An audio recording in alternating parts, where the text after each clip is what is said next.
Hi, I've a couple of gigantic hits in today's episode and a few well-known classics, so we should have a lot of fun talking about them. Sacrifice is probably one of the weirdest RTSs that you've ever seen. There's no predefined base in it, no resource collectors, and a very little of what we're used to in traditional games in a genre. But it works, it somehow does, and is a lot of fun too. It is played in a third-person perspective view and at times feels more like an action role-playing than the RTS. You portray a powerful wizard who escaped his own ruined world by means of a powerful spell, only to arrive in an astral realm that has its gods entangled in an eternal fight for power and control. In each of the levels of the game you get to pick which god to support in their effort, and it will grant you access to different spells, meaning that as you get through the game switching between them, you'll acquire a very unique to that particular playthrough choice of magic. It's a fun and novel concept, and it's rather well made too. I mean, at some point in the story you will be made to pick sides more permanently, but you'll have plenty enough time to try all 5 of the gods out.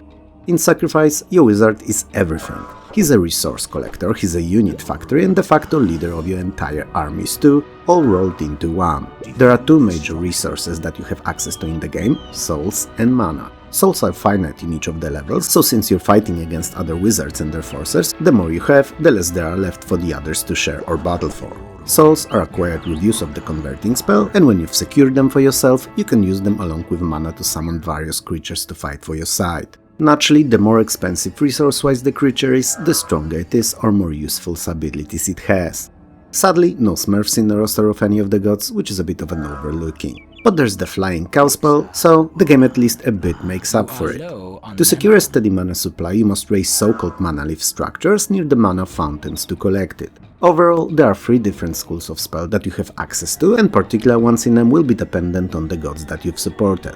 So, creature spells, which as it's easy to guess are used to summon various monstrosities to fight in your armies, and this can be really weird and horror-like looking stuff of nightmares devouring the enemies and literally tearing them apart, as much as more traditional ones like rangers. Interestingly enough, some of the creatures that you summon can cast their own spells, so that's worth keeping in mind too.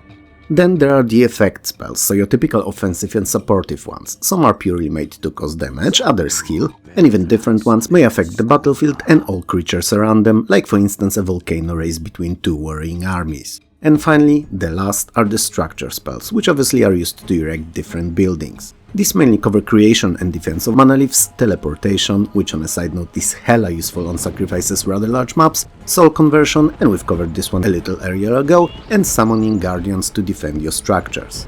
Also and most importantly, desecration of enemy altars. And that's probably the most crucial spell in your entire arsenal, as it's the only one to grant you the ability to defeat the opposing wizards and win. And how do you use it, you may wonder? Well, it's very simple, and all you really have to do is use the spell to sacrifice one of your friendly units at the enemy altar, desecrating it and effectively banishing its controlling wizard out of the realm. It is much easier said than done, however, given the constant struggle between different units on different parts of the map.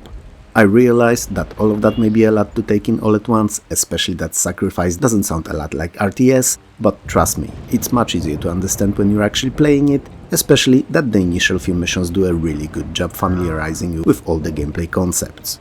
Sacrifice's graphics and sounds are excellent for the time and are well fitting to the entire magical gods and wizard clashing idea behind it, rounding up this very playable game into a neat, complete package worth seeing and trying out. Rollcage Stage II is a vehicular combat racer, yep, that's how I wanna call it, and a follow-up to your prior's first game. Everything that made the first game special is back for this one, and even better.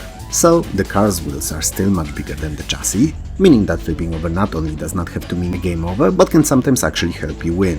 I mean, why try to push between opponents fighting for the spots when zooming through a long tunnel, when you could just drive on the wall, or better yet ceiling, at 450 miles per hour and overtake them that way, dropping on the track at the end of said tunnel in the first spot ahead all of them. And as you drive away happily like a boss, ready to grab a win at the finish line and a fat check, cause there always should be one rewarded for such a feat of skill, a rogue rocket coming seemingly from nowhere finds you and stops you in your tracks with one devastating explosion. That's Rollcage 2. It features numerous different racing modes, with only few of them available at the start and the rest unlockable throughout the game. The most prominent of them are the League, which is exactly what it sounds like and offers points based on spots taken. Arcade, which allows for free racing against 4 opponents on any of the tracks unlocked in the League.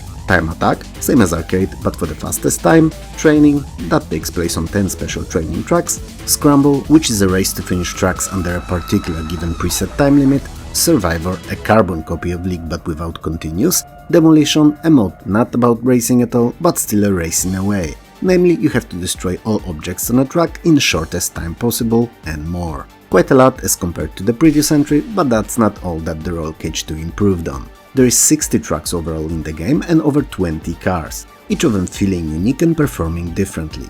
The graphics at the time of Rollcage Stage 2's release were considered absolute cream of the crop on PC, especially that it was one of the first games using the new at the time, hardware-accelerated environment map bump mapping, a technology originally appearing and pioneered by Matrox's Millennium G400 graphics card, which other than having few of these novel concepts, was rather unimpressive.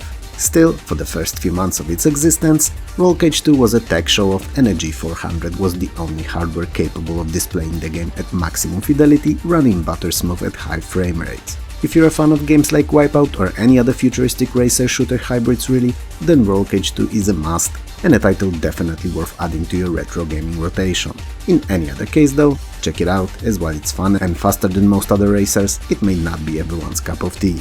Which brings me to the point in which I have to highlight that I take my tea in max and not cups, so yeah, now you know.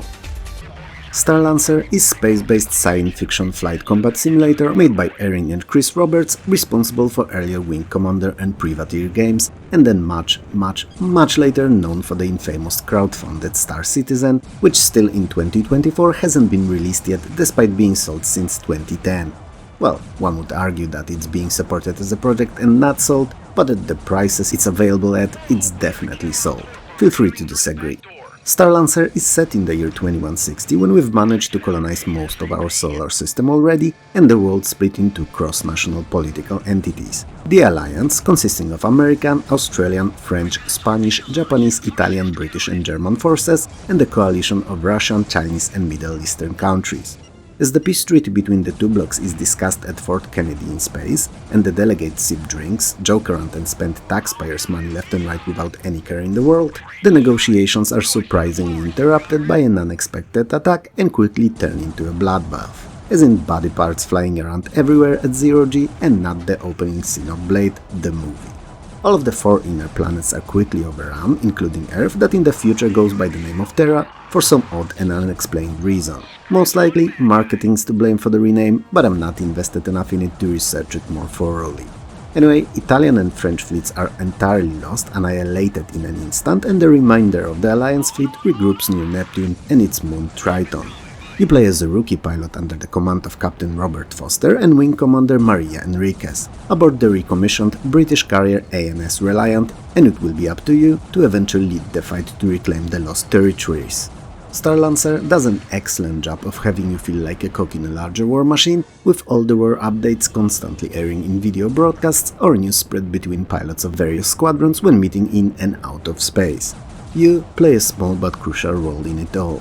Starlancer serves a mainly linear story with only some branching paths throughout its run, but if you're someone who likes space combat, it should not pose an issue, as what you like is here and in heaps. And it's one of those games where mastering the controls and learning ins and out of all 12 available fighters will be a key to success, as your piloting skills in this one are much more important than your aim. Each of the ships has different top speed, agility, armor, shield power and number of weapon mount points, and the higher your rank gained through successes in combat, the more ships and weapons you'll have available to you. As space-based simulation shooters go, Starlancer is fantastic for its time and a well-deserved follow-up to Chris Roberts' earlier classics. That said, it cannot remain unmentioned that Space Combat Simulator is all that the Starlancer is, because while you have an interesting story to follow in this one, flying missions and completing combat-centric objectives is all that you'll be doing, which may be enough for some, while others may consider it a bit lacking. Starlancer's stories continued in 2003's Freelancer, which for me personally is a much better game, more complete product and simply put, time spent having much more fun. Still, for the time of its release, Starlancer was impressive, and not only in terms of its style presentation but also gameplay too. Limited or not, there was nothing like it, at least nothing modern at the time. How often is a sequel better than the original? Well, Heroes of Might and Magic, Diablo, Quake, Doom, Street Fighter, Knights of the Old Republic, I could go for a while. There's so many games proving that it's not unusual for a successor to be better. But if you think about it, like really think about it, it's not the case at all. And for every follow-up that managed to live up to expectations and surpass the original, there's 10 games that failed to do that. And yes, that's an arbitrary number and I've not counted it nor run any calculations to confirm it. It's all based on my observations and gut feeling alone.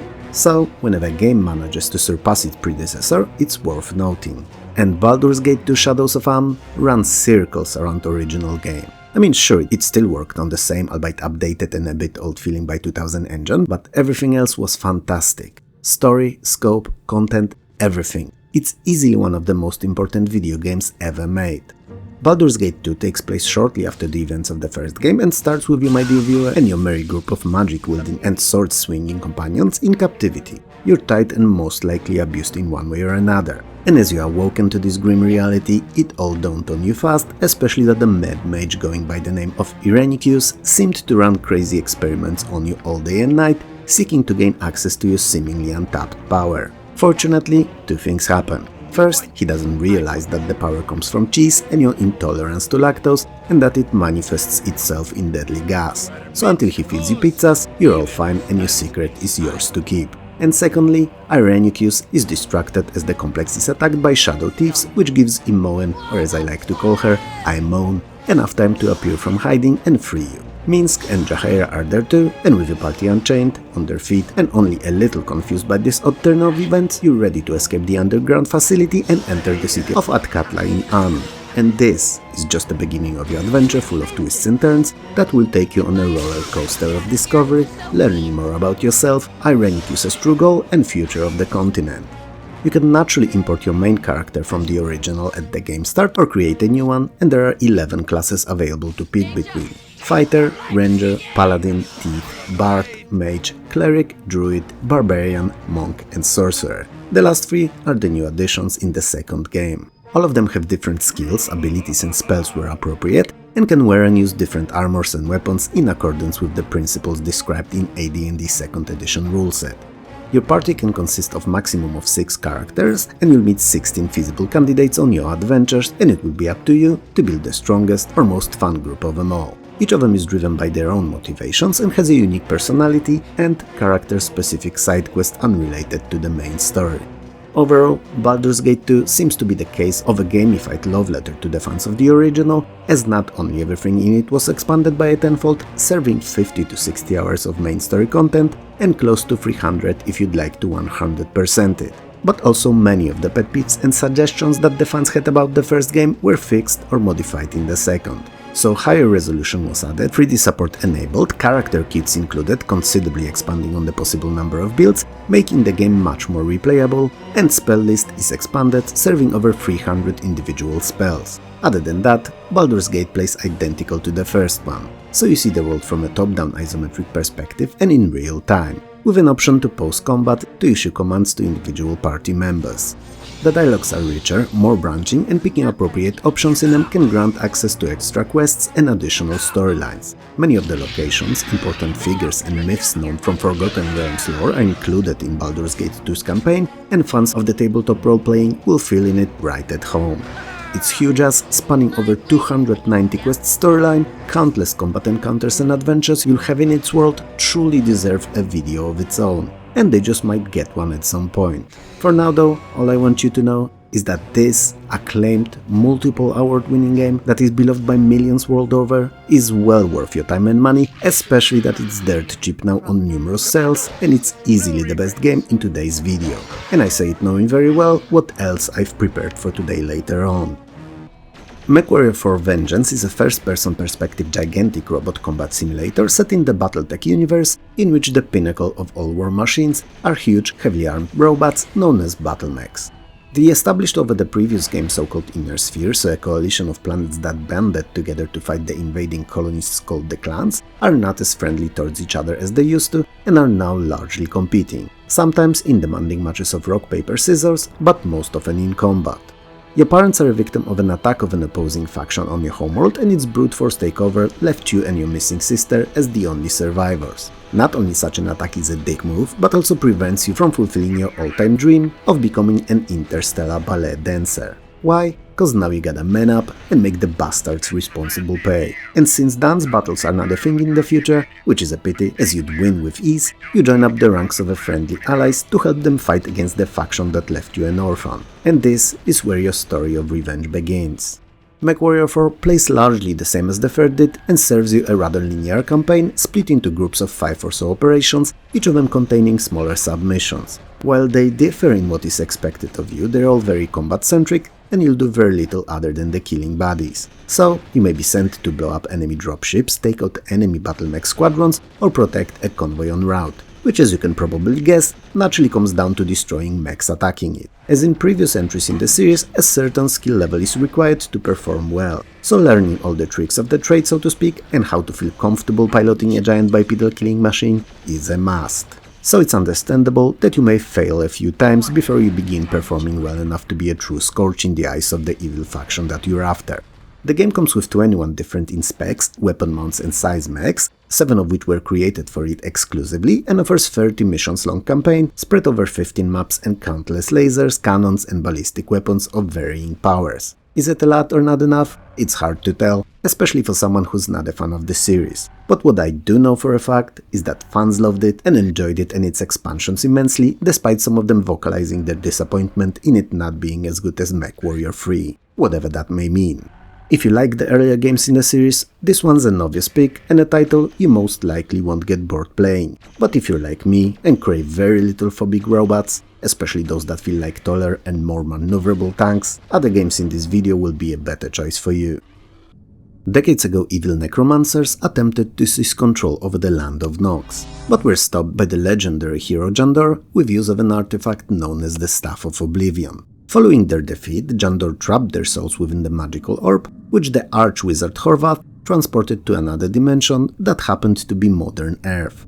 One of the discoveries after Necromancer's death was a female infant in their stronghold, which Jandor took and left in the care of an ogre village. A rather questionable choice if you ask me, but perhaps these ogres are different than the ones that I'm used to. He then disassembled the staff and left pieces of it with all 3 of Nox's main factions to protect: the Fire Knights of the Fortress Dunmir, the Wizards of Caster Galava, and the Conjurers of Temple of Ix.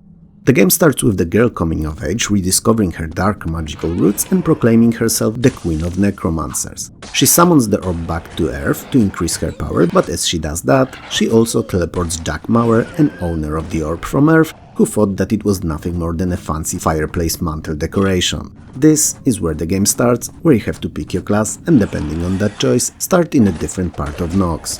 Playing as Jack, you're the only one capable and brave enough to stop the evil Queen of Necromancers. Nox is an isometric perspective action role-playing with fast-paced action-oriented combat very similar to Diablo. Its story is rather linear and sees you spending most of your time in the dungeons and wilderness, fighting monsters, gathering experience, collecting items such as weapons, armor and spells for use or sale. Single-player campaign takes you through a series of interestingly designed and climatic locations, and the game uses a very novel at the time, at least in the genre, fog of war. It keeps areas outside of your character's line of sight covered in shadows, so to keep you on your toes and add a lot to the atmosphere of gameplay. In a way, it works like a dynamic lighting system. There are 3 classes that you can play as: the Fighter, who is physically strong but can only use melee weapons and has very few combat abilities, the Conjurer, who fights with a bow and can summon monsters to help him in combat and slash or tank for him, and finally the Wizard, who cannot equip or use most weapons, but has access to many deadly spells. And each of these classes not only starts the game in a different location, but also experiences a different story with unique dialogues, locations and enemies. Even the ending is unique for each of them, which is not something that we saw often in 2000. Interestingly enough, Nox came on 2 CDs, second of which did not contain any files required for you to install or play, but was instead a note from the developers towards gamers containing all the files needed for multiplayer, so that you could give it to a friend and you'll be able to play Nox online together, or against each other, as randomized co-op multiplayer actually came with download-only add-on, Nox Quest, a bit later on. While Nox may not be the best looking, playing or story-wise action RPG today, in the year 2000 it was probably the only one that could realistically give Diablo 2 the run for its money. So, if you're at all into the genre, do yourself a favor and check it out, cause it's fun even today.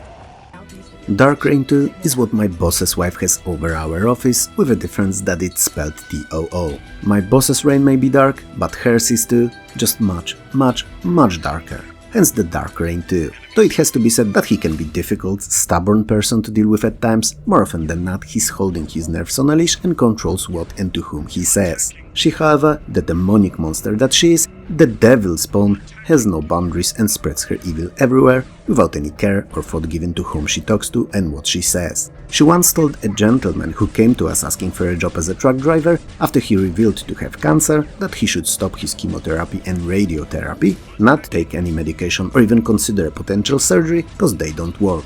Then she proceeded to tell him that we're the creatures of light, yep, I shit you not, light, and if he wanted to get better, he should just think hard about getting better and that it would happen. Supposedly because of that light. That's how great of a person, creature she is. Anyway, Dark Reign 2, other than the heartless abomination, is also a 3D real-time strategy and a prequel to 1997's first Dark Reign, and it focuses on what came before the great conflict in that first game. There are two factions, JDA, Sojovian Detention Authority, which later morphed into Imperium faction in first Dark Reign, and Sprawlers that became the Freedom Guard. The world in the 26th century is not a great place to live. On one hand, the JDA established large dome cities to protect the population from harsh conditions outside, but on another, they keep the citizens in line with an iron hand, an omnipresent and relentlessly executed authority. There are no freedoms in the cities, it's JDA's way or the highway. The Sprawlers are humans that were left behind, those who refused to obey the JDA's strict rules and freedomless plan for the society. So in a way, it's a game about despotic government and its conflict with freedom-supporting rebels. In fact, the game comes with two campaigns, one for each side, and each of them tells the same story from two opposing points of view. In JDA campaign you play as a member of Strike Force, guided by the JDA's governing AI SIGNet, and in the Sprawlers one, you're Sirdar, a new member of the Council, eager to prove his worth and fight for the cause. The three pillars of RTS of resource collection, base management and combat are present and work quite well in Dark Reign 2. The resource that you're after is called Talon, and it has to be collected and moved to the refinery, where it is converted into money that can be spent on units and structures. Dark Reign 2 is definitely not the best RTS out there, not even close really, and some would argue that even the original, 3 years older first game was better, but that's debatable. What's not though is that it released in a time when it had many competitors, and while most of them did not make the risky move into 3D, majority of them were as good, if not better. So if you're a fan of the genre, then don't skip it, but if you're someone who's looking to have their first dab at the RTS, better try something else, like a released a year earlier Age of Empires 2, or another game that I tackle a bit later in this video for instance. Both are better. Now, this may come as a shock to you, but I've not played Final Fantasy VIII. It's hard to tell why I didn't, as I was in high school back then and had all the time in the world, but I didn't. And having not played the 7th and arguably more famous entry, I had no craving for the experience at all. Especially that I managed to long forget about the earlier ones and how much fun they were. Still, it had to be said here so that you know that while I do own it now, probably more than one copy in fact, I've yet to experience it if I ever get enough time. So all that I will tell you about it will be based on what I know from numerous reviews and videos covering the subject, and naturally, some subtleties may not be present in this short review. If you happen to feel that you know more about the game than I do, it's probably because that's precisely the case. Anyway, Final Fantasy VIII is a turn-based role-playing in Square Enix's own ATB, so active time battle variety, well known for the fans of the series, set on an unnamed fantasy world and featuring some science fiction elements. It is following its direct predecessor in terms of graphical design, so using 3D graphics overlaid on top of static pre-rendered backgrounds, albeit with some notable differences, most prominent of them being character models, which are realistically proportioned in Final Fantasy VIII, as opposed to more cartoon-like in the earlier entries. Additionally, for the first time in the series, characters have no defined classes or jobs and can be customized with magic spells drawn from the enemies in battles. Spells don't use MP points this time either and are expendable items. Each character can have up to 32 different ones in stacks of maximum 100 pieces. They can be equipped too to act like the armor, offering resistances to various kinds of magic or magical effects. Final Fantasy VIII's battle system is centered around monster summons called Guardian Forces, which can be assigned to particular characters. They grant additional battle commands to those that they're assigned to and are in fact where you assign spells to get those aforementioned armor bonuses. There are no randomized or collectible weapons in the game, and each character has their own special unique weapon that can be upgraded along your adventure.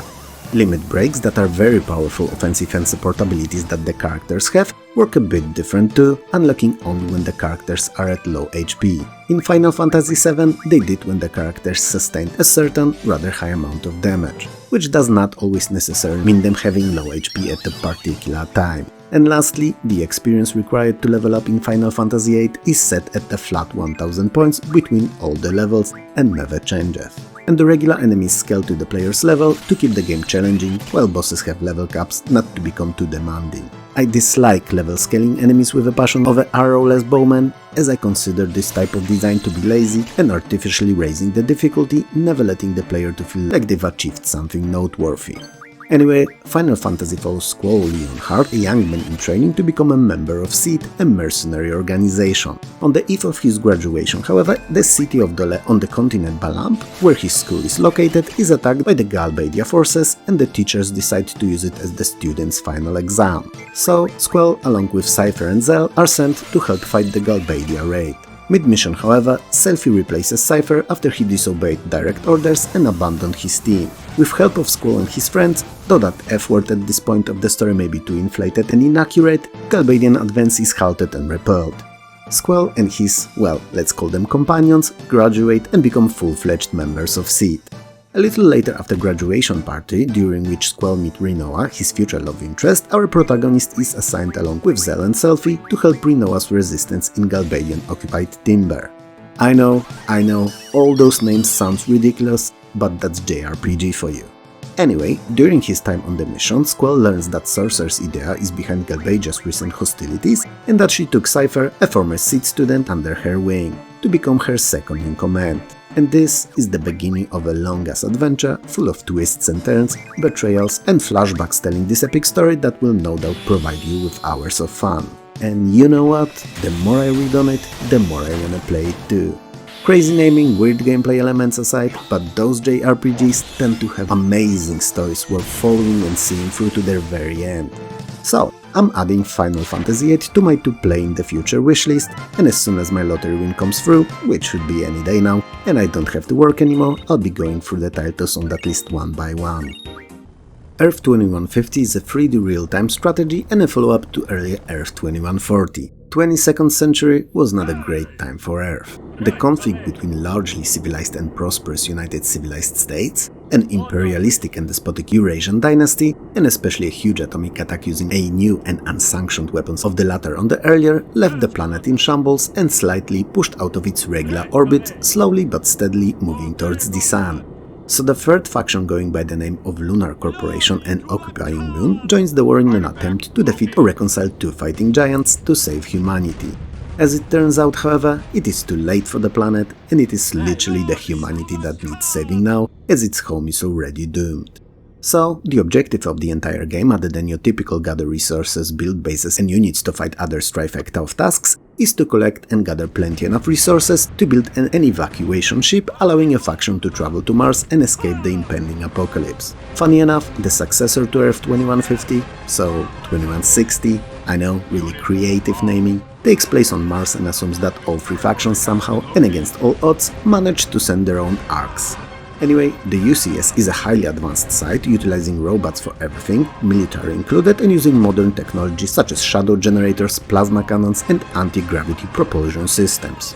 Eurasian dynasty sacrificed progress for conflict and changed very little from its late 21st century inception, and still uses tanks, helicopters, and other obsolete units for warmongering. But they have plenty of them, and strength lies in numbers too.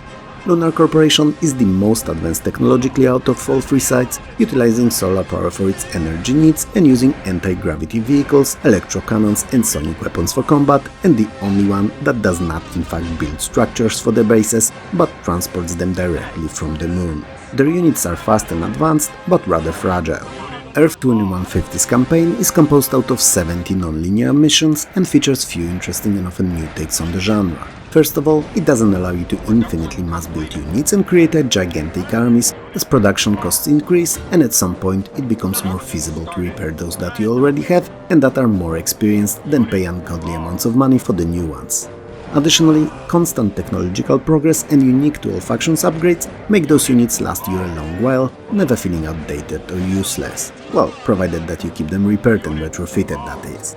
And since we're on the units, there's tons of them for all, land, air and the sea, and many of them have special abilities, like digging tunnels through mountains, considerably shortening the distance of movement on some maps for instance. The engine powering it all is rather good too, offering beautiful graphics and many realistic weather effects like rain, fog, thunderstorm and the likes. And a day and night cycle, which actually uses units and building slides as you'd expect them to in real life. Out of two 3D RTS games in today's video, Earth 2150 is easily a better one and one of the more interesting titles to come out in and around the year 2000. So if you're into the genre, do not sleep on it, it's a gem.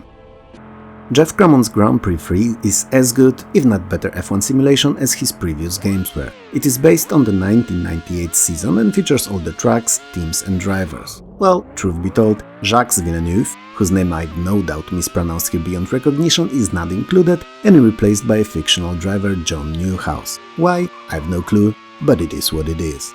While GP3 is a simulation, its entry level is not discouragingly high and new players to the genre can just hop in and start playing. Sure, they may not win straight away and for a long while even, at least until they learn all the good habits and abandon the bad that they've no doubt acquired playing countless arcade racers. But if you really want a challenge, you can just turn off all the driving aids and jump into proverbial deep water. There are 3 game modes of practice, single race and the main fare of the game, full championship. Not only all the tracks look and feel as close to real life as they've ever been, but also driving physics is spot on, making Grand Prix 3 a must play. Naturally, as much as we'd like to, wins do not only come to better drivers, but also to those whose cars are performing more adequately to the track conditions. So the car setup is as deep and thorough as it's always been, allowing you to adjust wing setting, brake balances, G ratios, puckers, dampers and even the ride height among others. And while it may be a bit overwhelming initially, especially to someone who has no idea what half of these are, so me for instance, after a while, whether you want to or not, you'll need to double in car setup at least a little. The manual does a great job explaining it all, but if you have no access to it, there are YouTube videos covering the subject quite well too. Now, a lot can be said about Grand Prix 3 and it's mostly great stuff, but there's one negative I have to mention. The engine that it uses is the same that powered Grand Prix 2, and while it's modified and little expanded, you can tell that it's few years old by then base and not a freshly cooked one, at least when comparing it to something like F1 2000 that released the same year. It doesn't change the fact that Grand Prix 3 is an amazing game and really fun simulator, provided that you're into the sport that is, but it would be nice to have it run on a new and time-adequate tech. What do you think of games in today's video? Did you play them in 2000? Or are they something you've somehow missed? Let me know in the comments below. If you liked the video, hit those like and subscribe buttons below, and maybe share it too, it helps more than you know. If you didn't, then don't naturally. It was fun talking to you as usual, and I'll see you, or more accurately, talk to you very soon.